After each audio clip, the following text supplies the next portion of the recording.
This is the Digital Savage Experience Podcast, hosted by Roman Prokopchuk, bringing you all things digital marketing, tech, business, and motivation. What's stopping you from becoming relentless in all aspects of life? Are you ready to become a digital savage? Let's get into today's episode.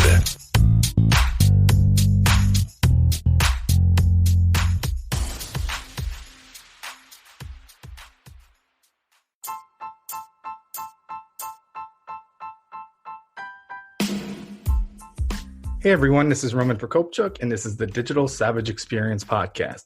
Today I have with me Michaela Foster Marsh. Michaela is an acclaimed musician with 3 albums to her credit, whose work has appeared in TV and film. She's been invited to sing at the Monaco International Film Festival, the Cannes International Film Festival, and for Her Majesty, Queen Elizabeth. She is also the author of the book Starchild and executive director of Starchild charity. Thank you for joining me today. Oh, thank you so much, Roman. Thanks for having me on the show. My pleasure. So tell me a little bit about your journey. Obviously, that's a lot there to kind of unpack. So tell me how you got started and how did you kind of get into those, several things that I've mentioned. You make me sound very interesting. I guess I got into my songwriting after my adopted Ugandan brother died. And I had always been writing most of my life. It was really how I process things, and writing allowed me, I guess, to tease out a lot of my sorrows and I think just elements of loss. And so when Frankie died, my natural instinct was to write, and I had been writing a lot of songs at that time. And I had written a song for the family, and I'd wanted to record it. And it was about Frankie, and I had tried to do a home recording and it didn't turn out very well. So I decided I was going to book some studio time in a local studio. And I'd never been in a studio before. I had kept my music very private. It was just my own writing that I'd been doing probably since I was about 14, the songwriting.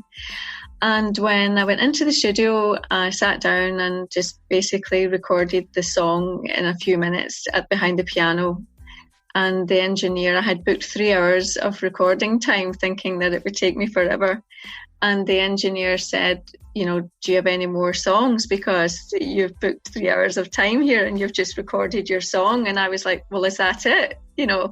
And he said, yeah, you've recorded your song. So he said, do you want to play any more? So unrehearsed, I sat back down and I recorded about 6 songs. And from there, the studio phoned me about a week later and said, I understand you recorded this, demo or whatever to send to your parents, and why are you not taking this seriously? Because we think you could have a career in music.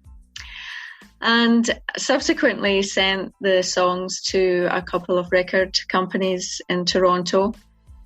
And one of the A&R reps, Bonnie Fedro, had got back to me much to my surprise, and said, I think this is great, but I want to hear what you would do with a band and what production quality you want, where you want to go with this.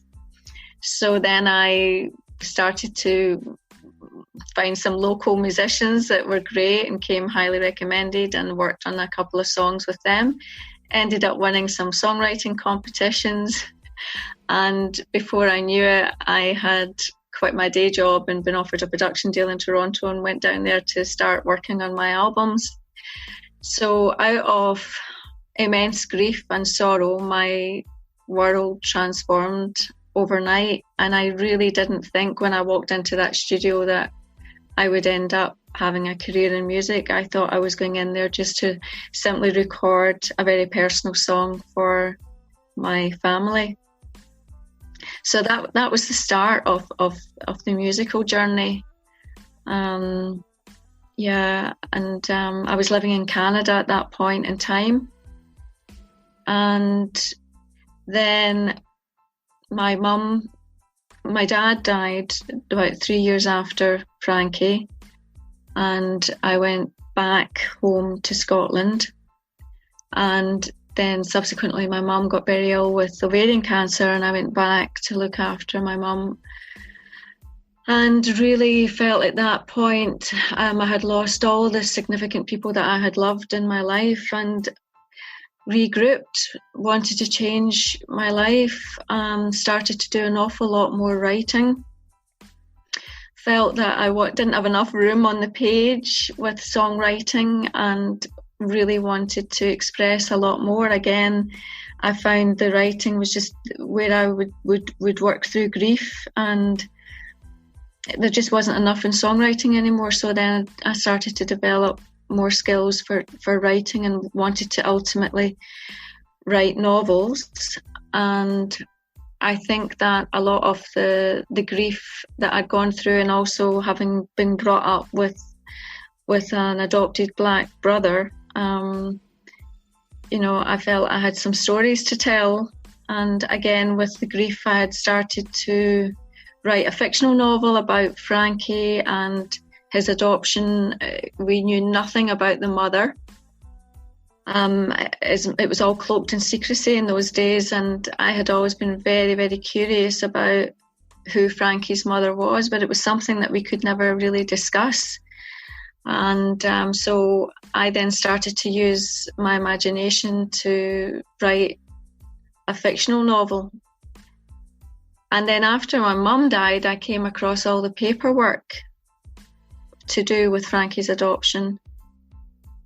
And that sent my imagination just riot. I just wanted to know more. It was like Pandora's box was opened. I had a name for this woman, more of the background, a little bit, not an awful lot. But, that led me, my goodness, on a huge journey. And it's that journey that I write about in the Starchild book. So what started as a fictional book and is a fictional book is now also the real story has been written, called Starchild, about that journey of finding my adopted brother's family 18 years after he had died. So,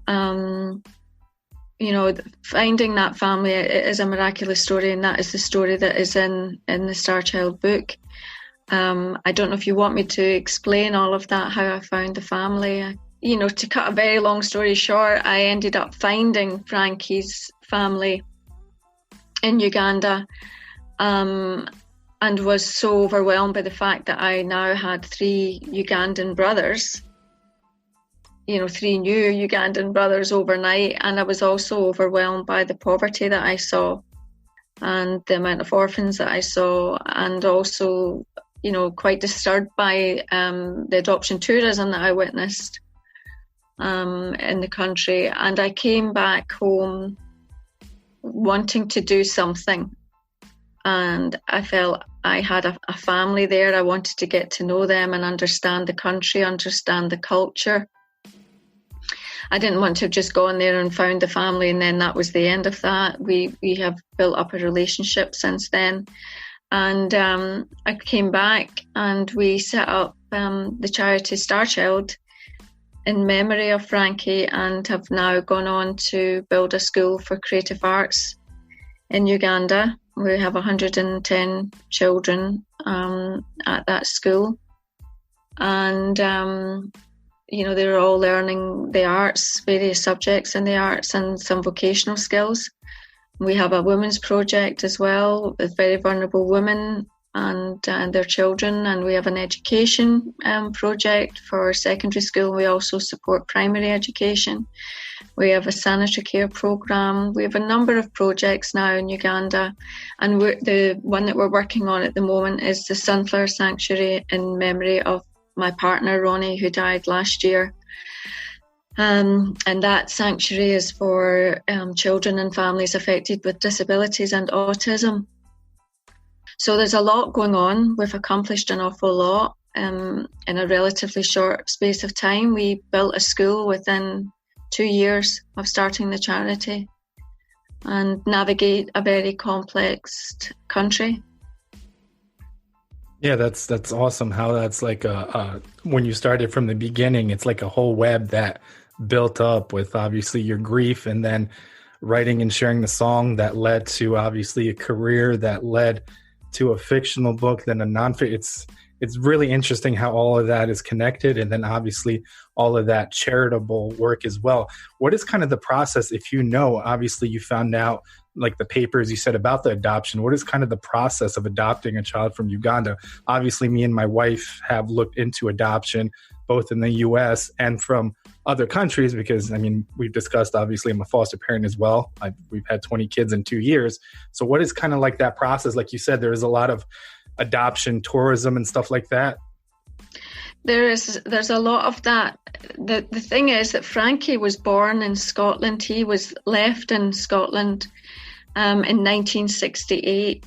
And in 1968, I mean, I maybe don't have to tell everybody now, but we were in the height of the civil rights movement and Martin Luther King had just been killed.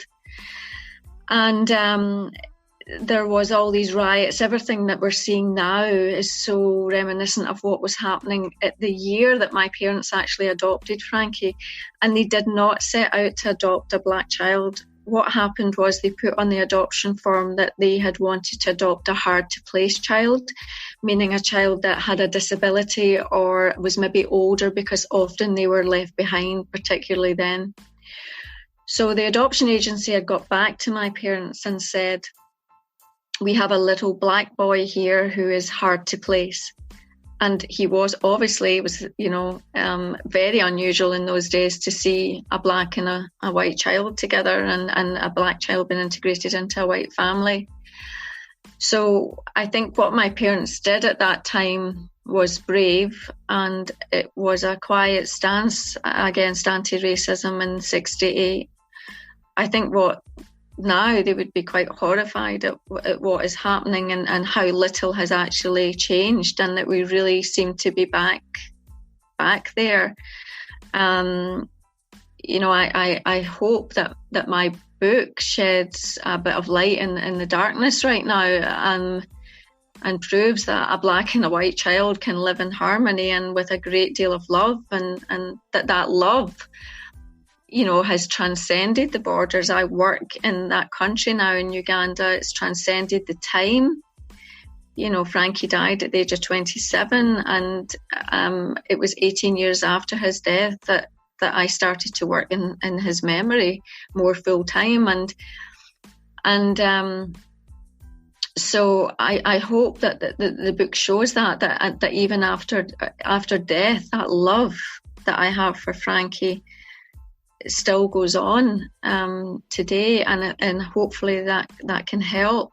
So the process for my parents was very, very different, because Frankie had been left here. They hadn't gone out on a mission or gone out to Uganda in the hopes of adopting a black child. So I think he was just meant to come to our family. And as you say, I mean, the journey has just been absolutely incredible. I mean, who could have predicted what would have transpired over all these years from Frankie's death? And then I also think even the timing of the book, there's been so many delays with that book, and I felt it would never get published, just like I felt at one point somebody didn't want me to go to Uganda because I'd had so many hold-ups. But when I actually went to Uganda, it was like I was a puppet. As if it had been orchestrated my entire life so that I could find that family.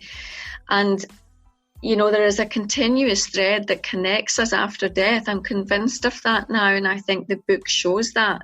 The way it unravels and the way it unfolded for me, the synchronicities that happened, the coincidences that happened in order for me to find his family were absolutely incredible.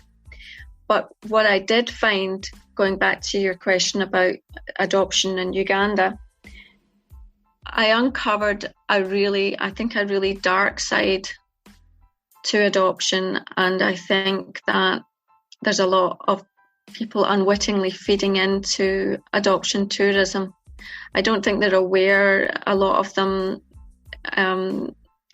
they might be going with, a good purpose and feeling that they're going to help the situation, but sometimes it's making the situation worse. I mean, you have to ask yourself why there's been such a jump in the number of orphanages in Uganda since the early 90s.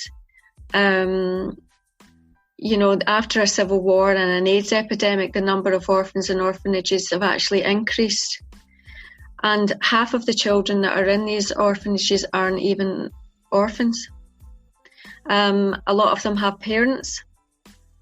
A lot of people don't realise that. Some of the orphanages that are running, I think there's over 500 unlicensed orphanages in Uganda. And you would need to make sure that you did some due diligence on the organisation that you're working with. And just because they say they're a Christian organisation does not necessarily mean that they're not operating corruptly.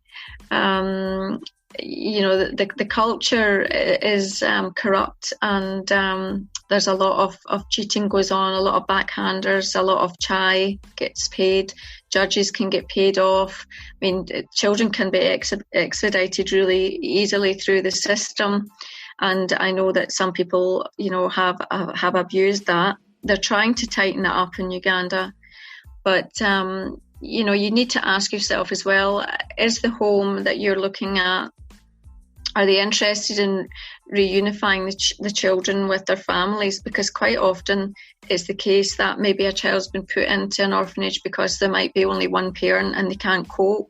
They think that the home might provide them with food and with shelter and with an education. Would it not be better maybe to help by sending money to agencies that are maybe helping to keep families together in Uganda? It's not always the best solution to take a child away. I'm not obviously not against transracial adoption by any means. I mean, Frankie was the biggest gift in our life, albeit that we didn't go to Uganda to find Frankie. To adopt.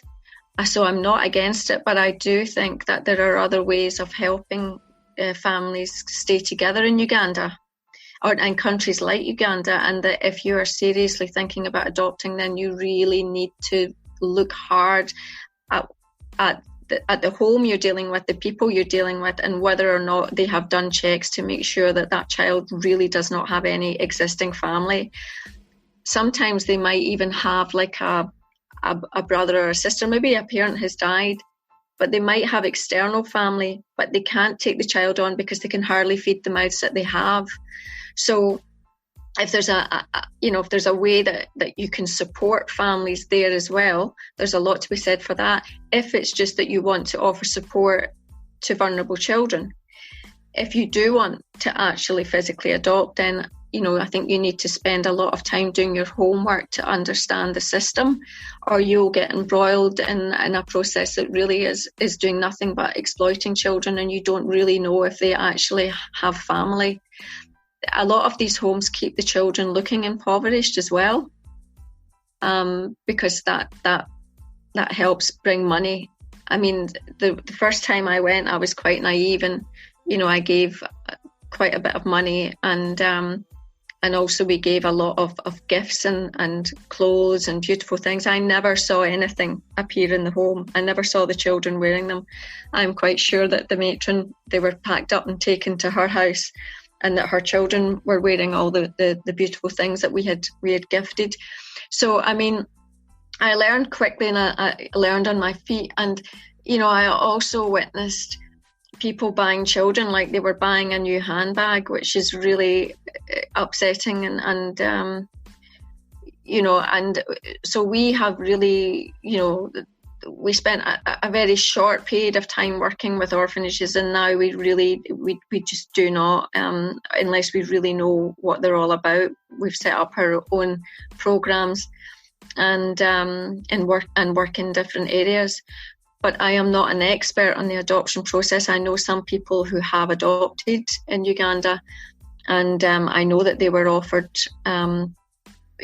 expedited routes where people would benefit financially, and unfortunately we are unwittingly feeding into that adoption tourism industry, and also voluntourism. There's a lot of kids. We've got a lot of teenagers and people going out on these holidays to volunteer. And again, many of them are volunteering in orphanages. And, you know, your trip might have cost £3,000 or £4,000. And, you know, you just have to ask, you know, you're maybe, you know, it's £30 to $100 or dollars or to $100 a night for some of this accommodation. You know, they're making a lot of money out of this.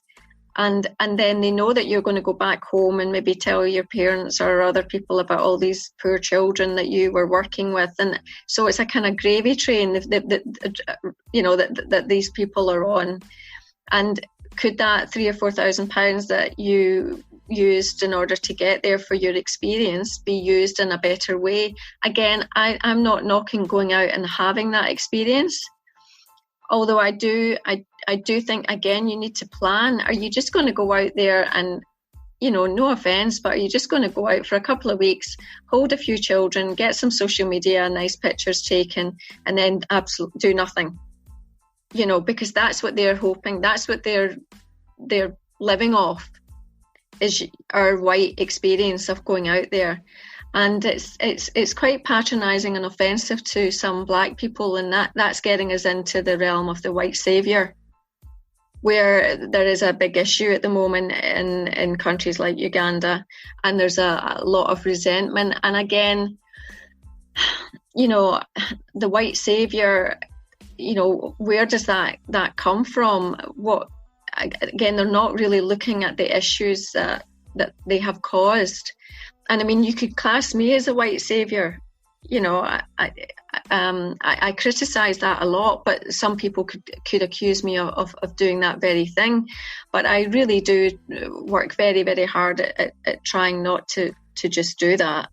And I have my own, obviously, deep-seated reasons for wanting to help. And I do have a legitimate family in Uganda that are Frankie's brother. But again, you know, we've got this racism issue has reared its ugly head, and thank God, you know, we're finally beginning, the pennies dropping, that this wound has been festering for a long, long time, and it's very, very raw, and it needs dealt with, and there needs to be an understanding.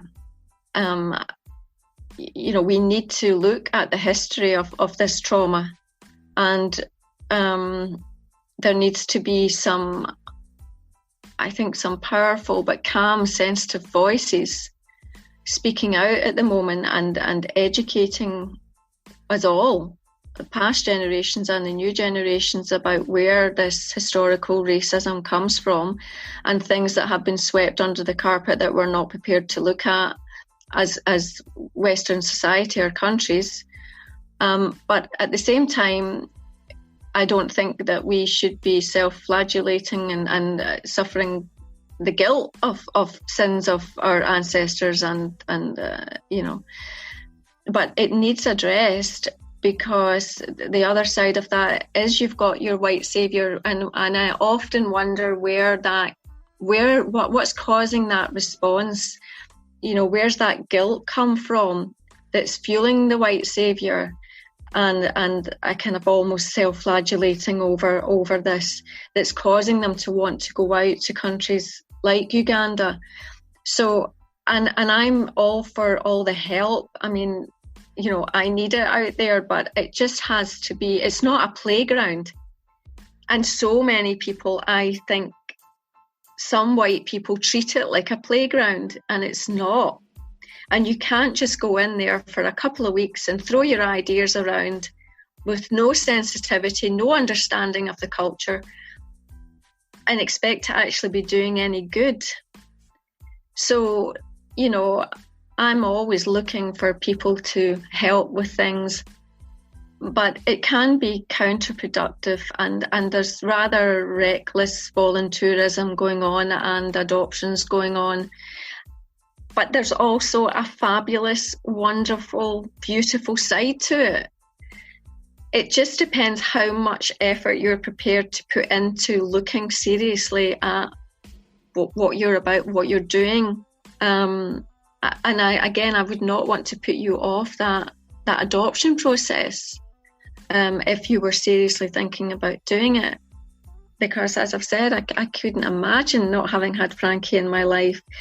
And, but I just have witnessed so many things that have upset me, and I don't feel are right. And I talk about some of that in the book as well. I do go into a bit more detail, but I talk about it within my own context, which is really all I can do is speak about my own experience and how I've seen this witnessed it through my own lens. And I'm sure that other people have had different experiences, but I didn't get an overly positive experience in some of the orphanages. There are some wonderful agencies out there that are really fighting hard to change the system in Uganda. And I would suggest that, maybe people get in touch with some of those agencies. I might be able to point people in the right direction. But, but this is my story. And Frankie was certainly brought up here. He never set foot in Uganda. He knew nothing about his Ugandan heritage.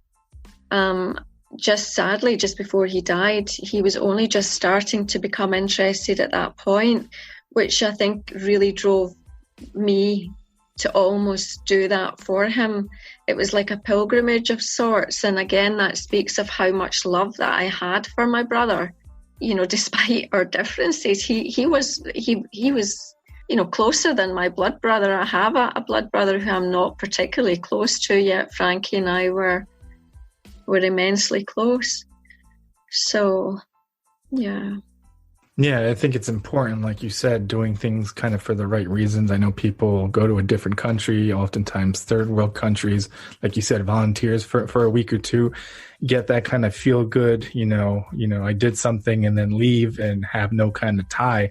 But I think it's important. Obviously, you had kind of that vested interest and background already to help, genuinely help. And I think, like you said, just giving money is not necessarily the solution. You don't know where it's going in terms of a charity. So if you want to do something, so just basically, I think, try to be the change, basically. If you want to do a specific thing in a specific area or broadly, try to rally people together and then build something and do it yourself, because then you know where that money is going, where that volunteer time and what really impact you're actually, Yeah, or work with people that actually get the job done. I mean, we built a school for £16,000. We got quotes of £100,000. We know there's people out there, there are charities out there that spend easily £100,000 building a school. But we work with the community, we worked with them. Maybe the fact that I've got some black brothers out there, they laugh at me because, they think, oh, Michaela is, because I'm a white woman and women are, it's usually the men that do the business deals, and I'm out there telling them, no, go back to the drawing board and give me a figure that's a real figure, because they're always going to try and shaft you, and that's human nature. They'll try and bump the price up as high as they can get.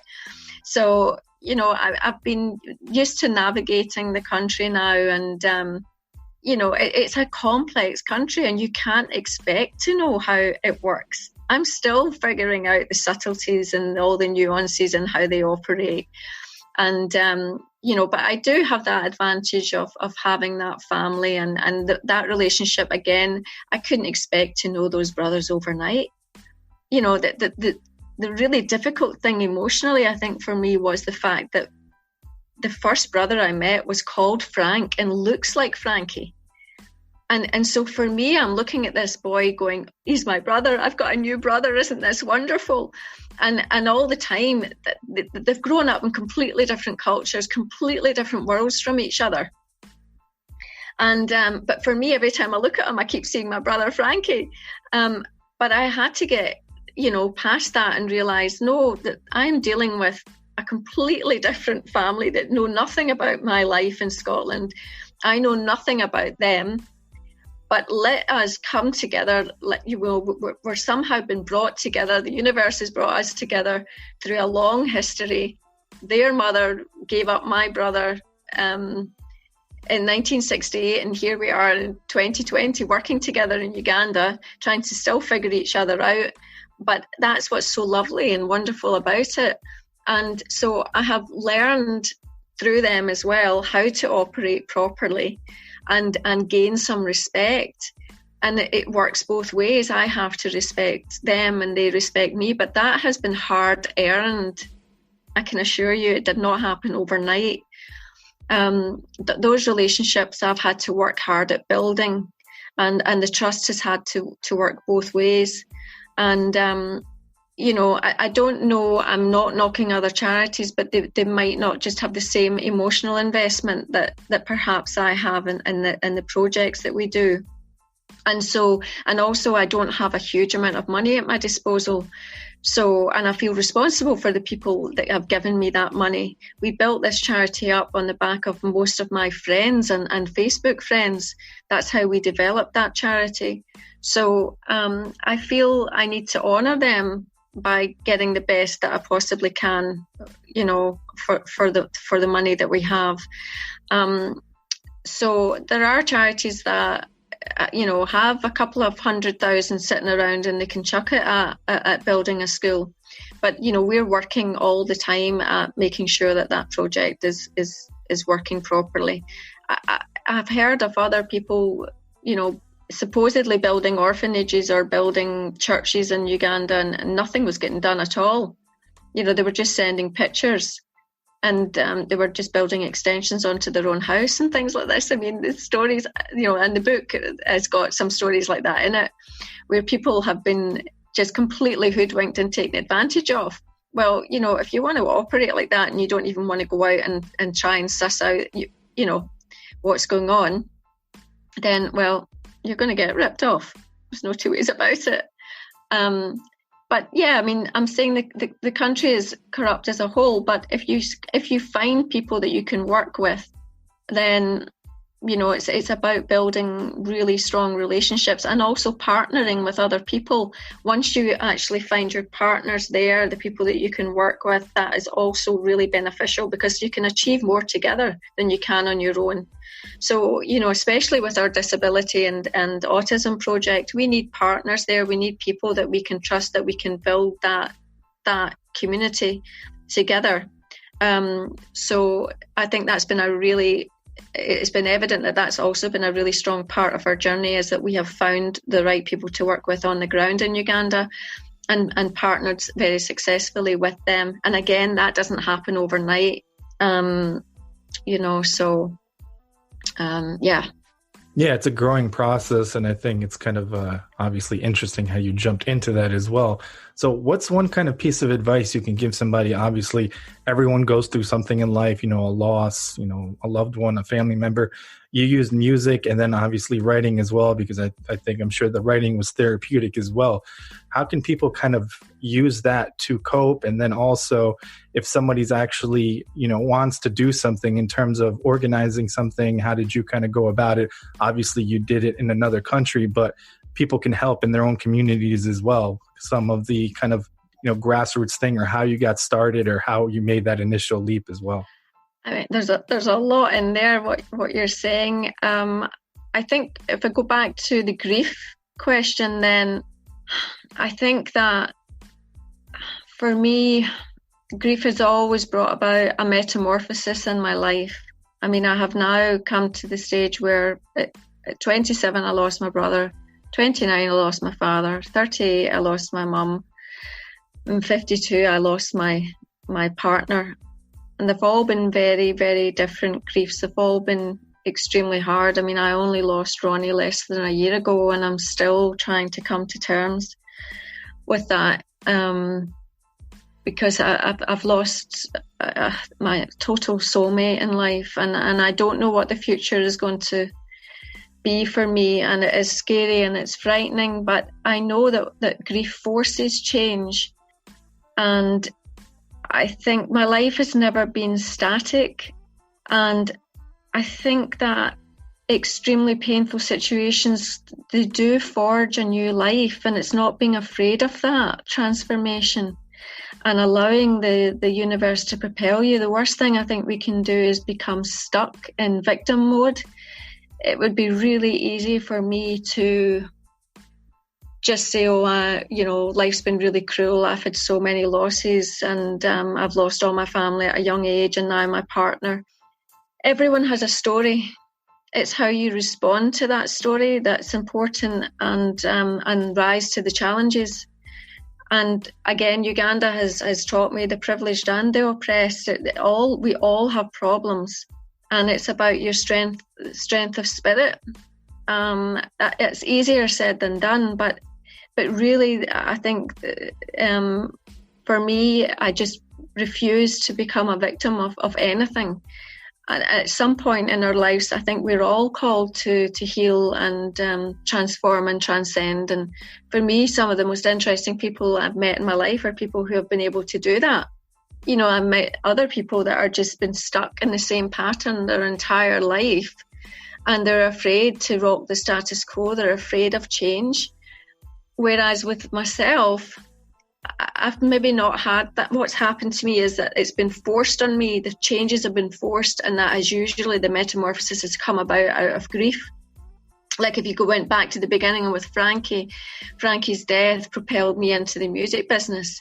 And then my mum's death, the writing, the book writing, because I've uncovered the other, the information about Frankie. So I think that you just have to realize that life is difficult. It is difficult for everyone. We've all got pain and trauma and things that we have to try and get over. And so the most, I suppose, the advice I would give is have your pity party. I've done it. You sit on the floor with a bottle of wine and bawl your eyes out. We've all done it, but you cannot stay there. And just making a couple of steps, moving forward. I think that the universe supports that. It supports movement and growth. It doesn't support people being static. And even if you don't know what it is, it's better to do something than nothing. When it comes to the charity, I was overwhelmed. I thought, how can I help? I remember being the first time I was ever in the orphanage. It was such an emotional experience for me because any one of the children could have been Frankie. And I came away from the home that day and I just cried my eyes out, and I said to my partner, Ronnie, what can I do? I want to help, but I don't know how. This is overwhelming. The country was overwhelming. It was just, I was just sitting there going, I'll never be able to do this.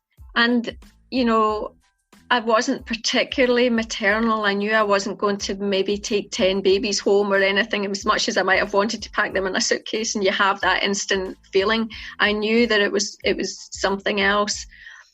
And, it just grew out of a determination to do something. And then people came to the table, things started to just work themselves out. And I sort of remembered a story that my dad had told me when I was a child about the starfish story. You can look it up if you want. I'm sure it's online. But basically, it's about not being able to save everybody and not taking that on board. That you just focus. You bring it down to the one child that you can help, the one family that you can feed. The one child that you can give an education to. The smaller, when it becomes overwhelming, and when I feel that I can't, then I bring it back round to that story that my dad taught me when I was a kid about the starfish, about saving the one. It made a difference to one. So, it's really easy for me sometimes to focus on what I haven't achieved, and I think we're all guilty of that. And sometimes we forget about what we actually have achieved. So I look at that as a, just to ground me again when it becomes a bit too overwhelming. And also I really ground myself with a lot of meditation and prayer. And I believe that, this is my personal belief, that there is a continuous thread that connects us after death, and that we haven't really died, that the physical body has. And so I believe very much in being able to co-create with the deceased. And I use that Now, some people might think, oh, you're mad, that's not possible. That's fine. That's absolutely fine. But for me, that helps me. I believe that I get help when I really need it. But I have to ask for it. I have to speak. I have to have a conversation.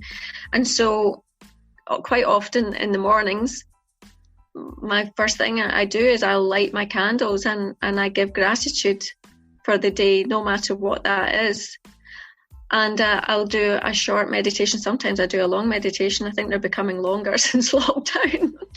And, I try and speak about what's on my mind, and I ask for help and for guidance. And I believe that I get it. That's just the way that I think. So I do believe in prayer and meditation. And for me, it centers me, it grounds me, and it helps me cope. So, that's hopefully, I don't know if it's advice, but it's how I certainly operate. No, I mean, I definitely agree. And I do similar things to that extent as well. So I really appreciate you stopping by today. How can people find the book, more about you, or if they obviously want to help your charity, how they can do that as well? Well, they can find the book Starchild on Amazon at the moment. I don't think there's any bookshops open, but it's certainly available around the world on Amazon. And you can find myself at michaelaonline.com. I'm very accessible. You can contact me there, or through the charity, which is starchildcharity.org. You can also contact me directly through the charity, and we'd love to hear from you out there. Awesome. Thanks again for stopping by today. Oh, no, thank you. Thanks, Rowan. Thanks so much for inviting me onto the show. It's been great. My pleasure.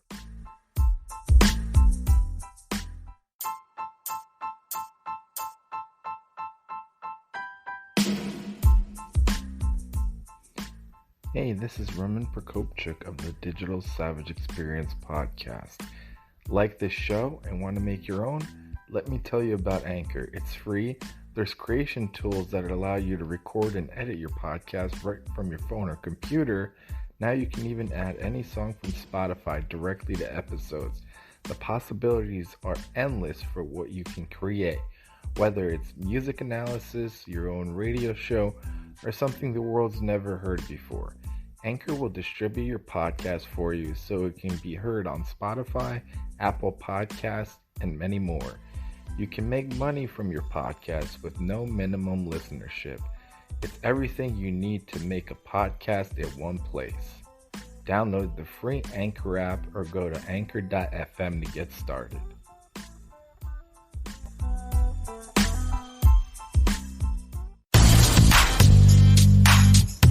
This podcast has been brought to you by Nova Zora Digital.